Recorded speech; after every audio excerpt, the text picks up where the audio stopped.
أعوذ بالله من الشيطان الرجيم. بسم الله الرحمن الرحيم. كيف يتفوق طالب العلم؟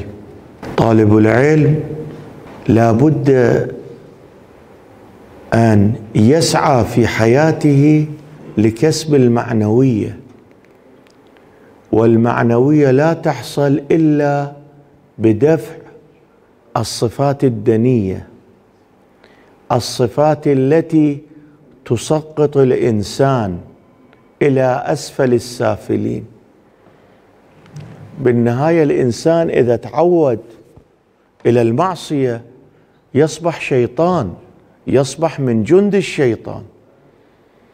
هؤلاء الذين يعصون وينهبون ويهاجمون هؤلاء جند الشيطان، لأنهم بعدوا أنفسهم عن صفات الحميدة، تابعوا الشيطان في حياتهم القصيرة. كم من إنسان رحل من الدنيا والناس يذمونه. كونوا أشخاص لما رحلتم من الدنيا الناس يترحمون لكم. كونوا زينا للدين، للمذهب، لأهل البيت، روحي لهم الفداء. أنا أتكلم عن طالب العلم. لا سمح الله إذا طالب العلم تعود على صفات الدنية بالنهاية ينزلق، ما يقدر يخدم الدين. نحن وظيفتنا خدمة الدين، ونضحي بأنفسنا لأجل تقوية الدين. من أحد الصفات التي لا بد لكل طالب علم أن يبتعد عنها هو الحسد. الحسد كما قال رسول الأعظم صلى الله عليه وآله وسلم: لا يجتمع الحسد والإيمان في قلب امرئ. الله الله، لا يمكن أن يكون الإنسان مؤمنا وأيضا عنده صفة الحسد، لا يمكن هذا. الحسد منقصة، هذا كلام أمير المؤمنين إبليس الكبرى. سبحان الله، الحسد إبليس الكبرى. الحسد منقصة إبليس الكبرى، يعني الحسد أحسن شيء يقدر الشيطان يصيدك به، بهذا الحسد. صفة الحسد هي مأوى للشيطان، يقدر الشيطان يترسخ في وجودك. ولذا أمير المؤمنين يقول: الحسد منقصة إبليس الكبرى. هلاك الإنسان في ثلاث. إمام حسن المجتبى روحي له الفداء: الكبر والحرص والحسد. ربما الإنسان حتى بالدروس يشوف صديقه يترقى بالدرس وهو ضعيف، لا يدرك الدروس، لا يدرك المطالب، يبدأ بالحسادة. وربما لا سمح الله لتسقيط ذلك الطالب يفتري عليه، لأن جعلت نفسك مأوى للشيطان. الشيطان رسخ، الشيطان دخل في وجودك، صرت اتهم شيطان. دققوا إخواني يا أصحاب صاحب الأمر، دققوا في حياتكم. ادعوا لصديقكم الذي وفقه الله في التحصيل، ادعوا له، الله وفقه يكون في المستقبل هو ملاذ للشيعة، لأن عالم الدين هو ملاذ للشيعة. أنت الله هم يوفقك بدعائك، دعاء أخيك يستجيب دعائك في حق أخيك طبعا، ويوفقك أيضا فيما تطلبه. الدنيا فيه آلام، فيه مصائب، تشوفون أنتم بعد هذه المصائب والآلام لازم أن لا تسبب طالب العلم يتأيس، بل لابد أن يكون جاد في سلب الصفات الدنية عن نفسه. ربما شخص متعود صعب إله، ولكن يمكن بواسطة الدعاء سلاح المؤمن، بواسطة انشغال بالمعنويات، بواسطة الجدية في الدرس، الله يوفقه يزيل هذه الصفة الردية عنه، لأن الأمور بيد الله بالنهاية. أقل الناس لذة الحسود. الحسود كله يأكل نفسه، ما يقدر يتحمل. شوف رسول الأعظم شي يقول: ما يحس الراحة في العيشة الحسود. أكو في الحياة لذة. الإنسان لما انشغل بالمعنويات، خصوصا طالب العلم، يحس لذة. الله يرحم أمواتكم.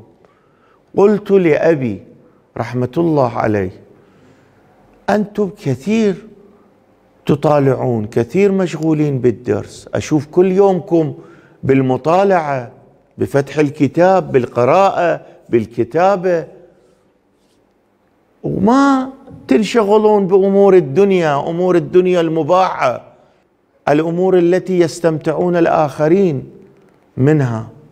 قال: ابني، أكبر لذة أحسها في حياتي عندما أجلس للمطالعة، عندما أقرأ، عندما أكتب.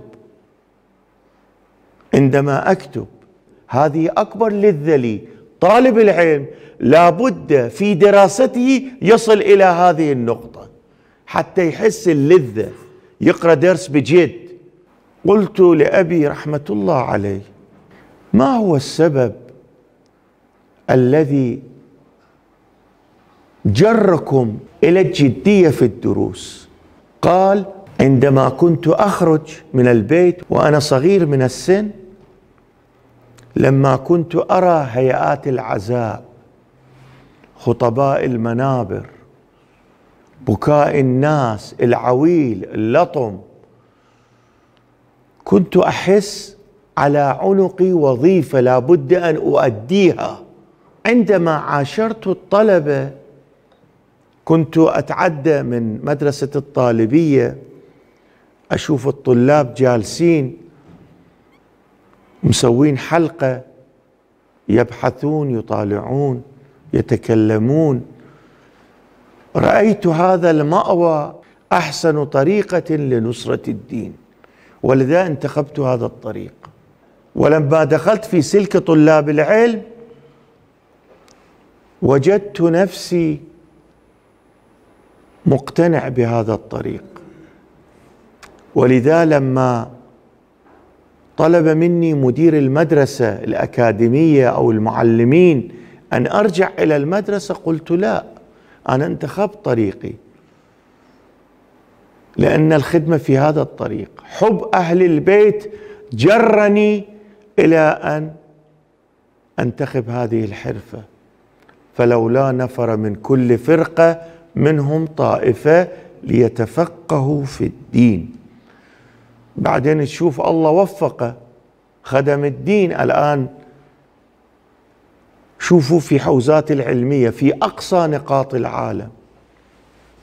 ثمرة جهد هذا الرجل العظيم الذي ضحى بنفسه ليلا ونهارا لنصرة الدين. هؤلاء الوجوه النيرة فضلاء تلمذوا بيده، الآن متصدين للأمر، دروسهم عامرة، وما شاء الله دعي يربون جيل جديد للمستقبل. الحسد يأكل الإيمان، ولذا رسول الأعظم يقول: الحاسد مغتاظ على من لا ذنب له. الحسود عنده غيظ بالنسبة إلى الشخص الذي لم يعصي، ما عنده معصية، غيظ عنده، غضب عنده الحسود.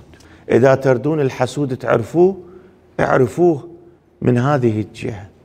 الإمام جعفر الصادق عليه السلام: الحاسد يضر بنفسه قبل أن يضر بالمحسود. الحسود يضر بنفسه قبل ما يضر بشخص الذي حسده. يرجع الأمر إليه.